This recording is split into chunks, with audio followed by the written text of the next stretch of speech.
Hey friends, if you wish to fix this issue of USB mass storage device driver not showing or working on your Windows 11 computer, then please watch this video. I will guide you through the resolutions.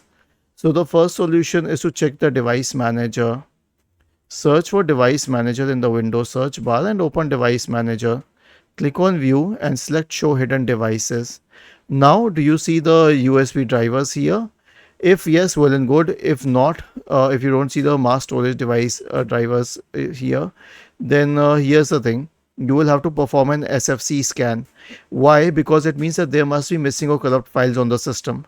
So search for command prompt in the Windows search bar and click on run as administrator. Type the command sfc space / scan now and hit enter to invoke the SFC scan. Let it run through and check what happens. The next solution is a malware scan, so search for MRT in the Windows search bar and click on MRT. This will open the malware removal tool. It will need a few seconds for that.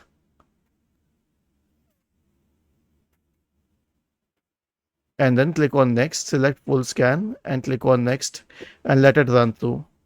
Was this helpful? If yes, then please subscribe to the channel, and if not, then let us know in the comment section of the video on how we could help you further.